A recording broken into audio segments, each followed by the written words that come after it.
Social media Patel Prahlad भाई। NDA के अंदर दिख रहे राहुल गांधी के खौफ की, आरजेडी चीफ लालू यादव के अपने बेटे के खिलाफ लिए सख्त एक्शन की। देखेंगे बीजेपी नेताओं के बयानों से क्यों बढ़ी पीएम मोदी की चिंता, पाकिस्तान की पोल खोलने कहां कहां पहुंचा भारत का डेलीगेशन। जानेंगे चुनाव आयोग ने किस राज्य में किया विधानसभा उपचुनाव का ऐलान, और बुलेटिन के आखिर में बात नीति आयोग के दावे पर उठे सवालों की। लेकिन दिन भर की तमाम बड़ी खबरों से पहले एक नजर आज की सुर्खियों पर। पीएम मोदी के मन की बात कार्यक्रम पर कांग्रेस का तंज, कहा दूसरों के मन की पीड़ा सुनने के बदले अपने ही मन का राग अलाप रहे हैं देश के प्रधानमंत्री। नए सिरे से बन रही बसपा की टीम, आकाश आनंद ले रहे फैसले, पुराने मंडल प्रभारियों को हटाकर नए लोगों को दी जा रही जिम्मेदारी। यूनिफाइड पेंशन स्कीम के विरोध के बीच रेल मंत्रालय का जोनल अधिकारियों को निर्देश, यूपीएस के तहत विकल्पों के बारे में कर्मचारियों को दे विस्तृत जानकारी। देश भर में यूपीएससी प्रीलिम्स की हुई परीक्षा, 2 पालियों में हुआ एग्जाम, चुने गए परीक्षार्थी 22 अगस्त को होने वाले मेंस में होंगे शामिल। ये तो थी सुर्खियां, अब बात आज की सबसे बड़ी खबर की। एनडीए के मुख्यमंत्रियों की दिल्ली में बैठक हुई, बैठक में तमाम दावे किए गए, लेकिन बीजेपी के नेताओं के चेहरे पर चिंता भी दिखी। ये चिंता इंडिया गठबंधन और खास तौर पर राहुल गांधी को लेकर दिखाई दी। तो क्यों राहुल गांधी को लेकर एनडीए के अंदर दिख रही है चिंता, देखिए रिपोर्ट। एनडीए के मुख्यमंत्रियों की दिल्ली में बैठक हुई, 2047 के ख्वाब दिखाए गए, लेकिन इस ख्वाब के बीच एनडीए की बैठक में कांग्रेस सांसद राहुल गांधी का खौफ भी दिखाई दिया। एनडीए की बैठक में जाति जनगणना को लेकर प्रस्ताव पास किया गया। केंद्रीय कैबिनेट पहले ही जाति जनगणना पर मोहर लगा चुकी है और इसे लेकर राहुल गांधी का दबाव मोदी सरकार पर साफ साफ दिखाई दे रहा है। राहुल गांधी पहले ही ये ऐलान कर चुके थे कि वो इस सरकार से जाति जनगणना कराकर दिखाएंगे और सरकार राहुल के आगे झुक गई। अब उन्होंने ये भी कह दिया है कि जाति जनगणना के बाद वो आरक्षण की सीमा को जो 50% है उसे भी तोड़ेंगे और इसे आगे बढ़ाएंगे। और राहुल के इस ऐलान का असर बीजेपी अध्यक्ष जेपी नड्डा के बयान में भी दिखाई दिया। नड्डा ने कहा कि हम जातिगत राजनीति नहीं करते, लेकिन वंचित, पीड़ित, शोषित और दलित जो लोग छूट गए हैं उन्हें मुख्य धारा से जोड़ने का काम करते हैं। ये समाज की आवश्यकता है। जातिगत जनगणना के माध्यम से हम इसे देखते हैं और आगे बढ़ाने का काम कर रहे हैं। अब सबसे बड़ी बात तो ये है कि राहुल गांधी जिस वंचित, पीड़ित, शोषित और दलित समाज की बात कर रहे हैं, अब वो बातें बीजेपी अध्यक्ष की जुबान पर भी आ गई हैं। जबकि 1 साल पहले बीजेपी का हर नेता जाति जनगणना को समाज तोड़ने की साजिश बता रहा था, लेकिन अब राहुल के दबाव में जाति जनगणना के फायदे बताए जा रहे हैं। ऐसे में ये सवाल भी किया जा रहा है कि क्या अब मोदी सरकार आरक्षण की सीमा को भी बढ़ाने की तैयारी में है। वैसे सरकार चाहे जाति जनगणना कराए या फिर आरक्षण का दायरा बढ़ा दे, इसका क्रेडिट उसे राहुल गांधी को ही देना होगा। साफ है बीजेपी नेता कितनी भी कोशिश कर ले, लेकिन ये बात पूरा देश जानता है कि जाति जनगणना का फैसला राहुल गांधी के दबाव में लिया गया है। बीजेपी ने ये फैसला बिहार चुनाव के चलते किया है, जहां महागठबंधन के सामने वो पहले ही मुश्किल में दिख रही है। लेकिन महागठबंधन में अचानक ही आरजेडी के अंदर हलचल मच गई है। पार्टी के चीफ लालू यादव ने अपने बड़े बेटे को पार्टी से ही बाहर कर दिया। तो क्या है मामला, देखिए रिपोर्ट। आरजेडी सुप्रीमो और बिहार के पूर्व सीएम लालू प्रसाद यादव ने अपने बेटे और पार्टी नेता तेज प्रताप यादव को पार्टी से 6 साल के लिए निष्कासित कर दिया। लालू ने ट्वीट कर इसकी जानकारी दी। निष्कासन की वजह तेज प्रताप यादव के गैर जिम्मेदाराना बयान और सोशल मीडिया पर रिलेशनशिप से जुड़े पोस्ट को बताया जा रहा है, जिसने आरजेडी की छवि को नुकसान पहुंचाया। लालू ने कहा, निजी जीवन में नैतिक मूल्यों की अवहेलना करना हमारे सामाजिक न्याय के लिए सामूहिक संघर्ष को कमजोर करता है। ज्येष्ठ पुत्र की गतिविधि, लोक आचरण तथा गैर जिम्मेदाराना व्यवहार हमारे पारिवारिक मूल्यों और संस्कारों के अनुरूप नहीं है। इस समय की परिस्थितियों के चलते उसे पार्टी और परिवार से दूर करता हूँ। अब से पार्टी और परिवार में उसकी किसी भी प्रकार की कोई भूमिका नहीं रहेगी। उसे पार्टी से 6 साल के लिए निष्कासित किया जाता है। अपने निजी जीवन का भला बुरा और गुण दोष देखने में वो स्वयं सक्षम है। उससे जो भी लोग संबंध रखेंगे वो स्वविवेक से निर्णय लें। अपने पिता के इस फैसले पर तेजस्वी यादव का भी बयान सामने आया है। उन्होंने कहा, तो अब जो है राष्ट्राध्यक्ष जी ने कहा है और हमने अपनी भावनाओं को भी आप लोगों के सामने रखा है। वो निर्णय ले, क्या उनके लिए सही है क्या गलत है, लेकिन हम ऐसी चीजों को पसंद नहीं करते हैं। बता दें कि तेज प्रताप यादव ने एक्स पर लिखा था कि मैं तेज प्रताप यादव हूं और मेरे साथ जो तस्वीर में नजर आ रही हैं उनका नाम अनुष्का यादव है। हम दोनों एक दूसरे को पिछले 12 सालों से जानते हैं और बेहद प्यार करते हैं। तेज प्रताप यादव ने इस रिश्ते को लेकर 2 बार पोस्ट किया और दोनों बार डिलीट किया। फिर उन्होंने सोशल मीडिया प्लेटफॉर्म एक्स पर अकाउंट हैक होने की बात कही और फिर वहां से भी उस पोस्ट को डिलीट कर दिया। इसके बाद फिर अकाउंट होने का पोस्ट डाला। शनिवार शाम से तेज प्रताप यादव की ओर से पोस्ट करना और फिर डिलीट करने का ये सिलसिला लगातार जारी रहा। अब इस फैसले के बाद तेज प्रताप यादव आगे क्या करते हैं, इस पर सबकी निगाहें हैं। तेज प्रताप पार्टी के साथ परिवार से भी बाहर कर दिए गए हैं। लालू ने साफ कह दिया है कि सम्मान से कोई समझौता नहीं होगा। लालू ने अपने तेवर सख्त कर लिए हैं, तो पीएम मोदी के तेवर भी सख्त होते दिख रहे हैं। बीजेपी के नेता जिस तरह के बयान दे रहे हैं, उससे पीएम भी नाराज दिख रहे हैं। उन्होंने पार्टी नेताओं को सख्त हिदायत दी है। तो कैसे पार्टी नेताओं के बयान से मुश्किल में घिरी है बीजेपी, देखेंगे रिपोर्ट में। प्रधानमंत्री नरेंद्र मोदी की अध्यक्षता में दिल्ली में एनडीए की बैठक हुई, जिसमें बीजेपी के सभी सहयोगी दलों के मुख्यमंत्रियों और उप मुख्यमंत्रियों ने हिस्सा लिया। बैठक में ऑपरेशन सिंदूर पर चर्चा हुई। मिली जानकारी के मुताबिक एनडीए के सभी सहयोगियों और बीजेपी के नेताओं को किसी भी तरह का विवादित बयान देने से बचने की हिदायत दी गई। इसको लेकर जानकारों का दावा है कि जिस तरह से बीजेपी विधायक, मंत्री और सांसदों के विवादित बयान आ रहे हैं, उससे पार्टी की छवि को नुकसान हो रहा है। विपक्ष ने मोर्चा खोल रखा है। ऐसे में विपक्ष के दबाव में ऐसा किया गया है। पीएम मोदी ने सभी नेताओं से भाषणों पर संयम रखने और अनावश्यक बयानों से बचने को कहा। जानकारों का कहना है कि मोदी का बयान दबाव में आया है। दरअसल हाल ही में मध्य प्रदेश के मंत्री विजय शाह, डिप्टी सीएम जगदीश देवड़ा और हरियाणा से पार्टी के सांसद रामचंद्र जांगड़ा ने जो विवादित बयान दिए, उसे लेकर पीएम मोदी की तरफ से नेताओं को हिदायत दी गई है, क्योंकि आलाकमान जानता है कि विपक्ष इस मुद्दे को अच्छी तरह भुना रहा है और इससे एनडीए को, खासकर बीजेपी को नुकसान हो सकता है। कांग्रेस लगातार बीजेपी को घेर रही है। पीएम मोदी से सवाल पूछ रही है कि आखिर इन सांसदों और विधायकों, मंत्रियों के खिलाफ एक्शन कब लिया जाएगा।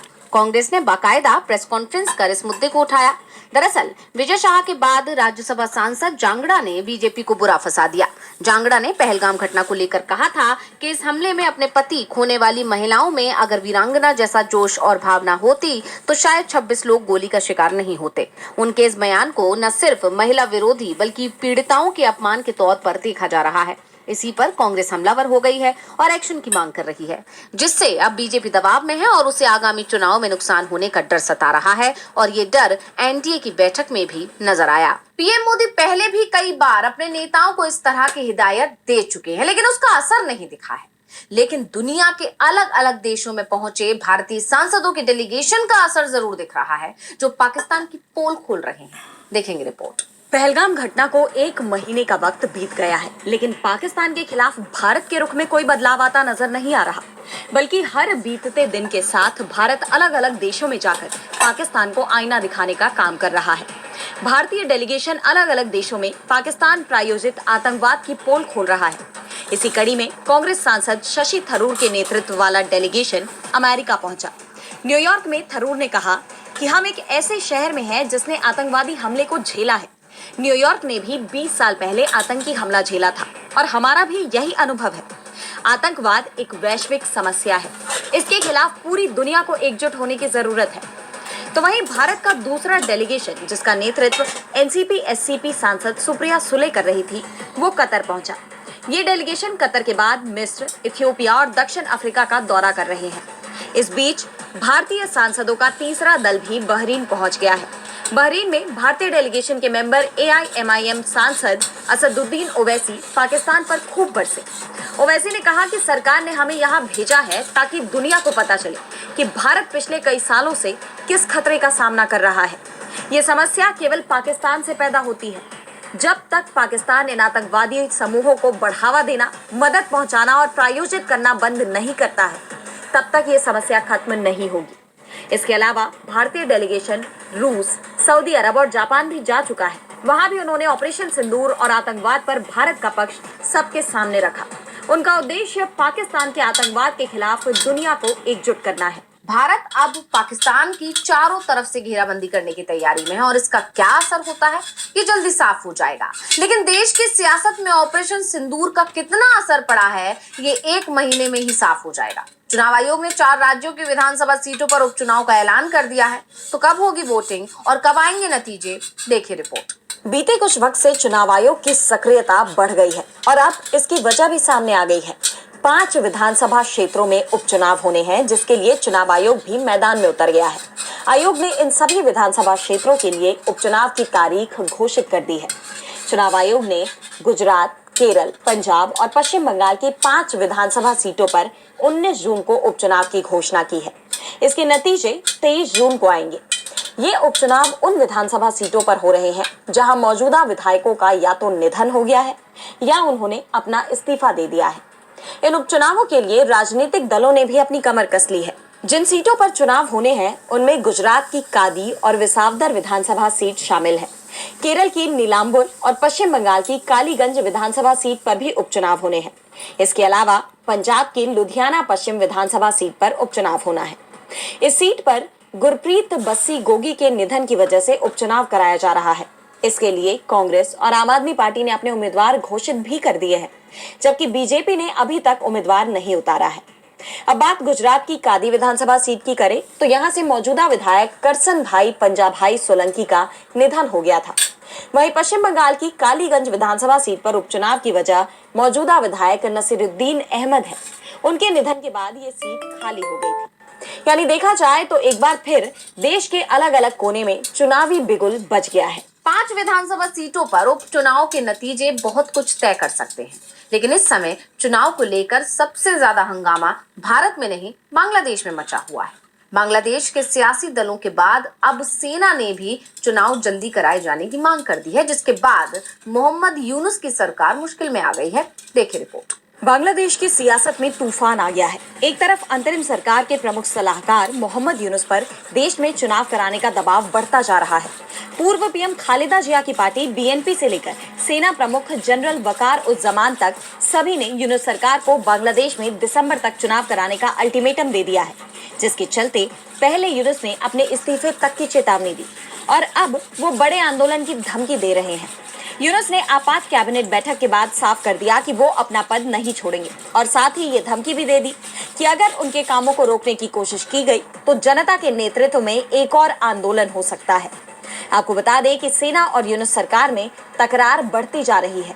सेना चीफ ने साफ कहा है कि बांग्लादेश के भविष्य का फैसला अब चुनी हुई सरकार करेगी और अब बांग्लादेश में सेना ने देश के अलग अलग हिस्सों में गश्त भी बढ़ा दी है। सैन्य कर्मी बख्तरबंद गाड़ियों के साथ देश भर में सक्रिय नजर आ रहे हैं। इस बीच एक बार फिर पूर्व पीएम शेख हसीना ने यूनुस सरकार पर तीखा हमला बोला है। उन्होंने यूनुस सरकार पर गंभीर आरोप लगाते हुए कहा कि यूनुस ने आतंकवादियों की मदद से बांग्लादेश की सत्ता हथियाई है और इनमें से कई आतंकी संगठन तो ऐसे हैं जिन पर अंतर्राष्ट्रीय बैन लगा हुआ है। उन्होंने कहा कि मोहम्मद यूनुस अमेरिका की कठपुतली बन गए हैं। सत्ता के लिए यूनुस एक तरफ अमेरिका के साथ देश बेचने का समझौता कर रहे हैं तो दूसरी ओर उन्होंने कट्टरपंथियों को खुली छूट दे रखी है। शेख हसीना ने आगे कहा कि इस उग्रवादी नेता को जिसने अवैध रूप से सत्ता पर कब्जा कर लिया है, उन्हें संविधान को छूने का अधिकार किसने दिया? उनके पास लोगों का जनादेश नहीं है, उनका कोई संवैधानिक आधार नहीं है। ऐसे में वो संसद के बिना कानून कैसे बदल सकते हैं? ये अवैध है। अवामी लीग पर प्रतिबंध लगाना पूरी तरह गैर कानूनी है। यानी देखा जाए तो यूनुस चौतरफा घिरे हुए हैं। मौजूदा हालात में बांग्लादेश में एक और तख्ता पलट तय माना जा रहा है। और बुलेटिन के आखिर में बात देश की अर्थव्यवस्था की। नीति आयोग की तरफ से भारत की अर्थव्यवस्था को दुनिया की चौथी सबसे बड़ी अर्थव्यवस्था बताया गया है। यानी भारत ने अब जापान को पीछे छोड़ दिया है, लेकिन इस पर विपक्ष की तरफ से कई सवाल खड़े कर दिए गए हैं। सबसे बड़ा सवाल ये है कि ये दिखाई क्यों नहीं दे रहा है। हाल ही में नई दिल्ली में नीति आयोग की बैठक हुई, जिसके बाद आयोग के सीईओ बीवीआर सुब्रमण्यम ने ऐलान किया कि भारत ने जापान को पीछे छोड़कर $4 ट्रिलियन की अर्थव्यवस्था के साथ दुनिया की चौथी सबसे बड़ी अर्थव्यवस्था होने का दर्जा हासिल कर लिया है। उन्होंने दावा किया कि कुछ सालों में भारत जर्मनी को पछाड़कर तीसरे नंबर पर भी पहुंच जाएगा। भाजपा नेताओं ने इस उपलब्धि का श्रेय प्रधानमंत्री नरेंद्र मोदी के नेतृत्व को दिया, तो वहीं विपक्ष ने इस पर सवाल उठाए। कांग्रेस प्रवक्ता पवन खेड़ा ने सरकार से पूछा कि क्या इस आर्थिक वृद्धि का फायदा आम नागरिकों को मिल रहा है। उन्होंने बेरोजगारी, मध्यम वर्ग की परेशानियों, प्रति व्यक्ति आय, अमीर गरीब की बढ़ती खाई और एमएसएमई क्षेत्र की चुनौतियों पर ध्यान देने की मांग की। भाई पर कैपिटा इनकम पे थोड़ा बात कर लें, अमीर और गरीब के बीच में बढ़ती हुई खाई के बारे में बात कर लें, जो मध्यम वर्ग ईएमआई देने के संघर्ष में जूझ रहा हो उसके बारे में बात कर लें, एमएसएमई सेक्टर के बारे में बात कर लें, 45 साल का बेरोजगारी का जो रिकॉर्ड टूटा है उसके बारे में बात कर लें। फिर तो हमको समझ में आए कि साहब आपके जो चमक धमक वाले आंकड़े हैं उसका प्रभाव आम आदमी पर भी पड़ रहा है। आम आदमी का जीवन, मध्यम वर्ग का जीवन वहीं आरजेडी नेता मनोज झा ने कहा कि अर्थव्यवस्था की प्रगति तब सार्थक है जब इसका असर आम आदमी तक पहुंचे। असल में क्या होता है ना कि जब आप जीडीपी की साइज पर बात करते हैं तो 5 समृद्धि के टापू असमानता के महासागर की तस्दीक नहीं कर सकते। उसके बारे में क्या टिप्पणी होगी, हमारा ये मानना है। यानी देखा जाए तो इन आंकड़ों पर सवाल उठाते हुए विपक्ष ने सरकार से मध्यम वर्ग और बेरोजगारी जैसे मुद्दों पर ठोस कदम उठाने की मांग की है और साथ ही चौथे नंबर पर आने के इस जश्न को बेमानी बताने का भी काम किया है।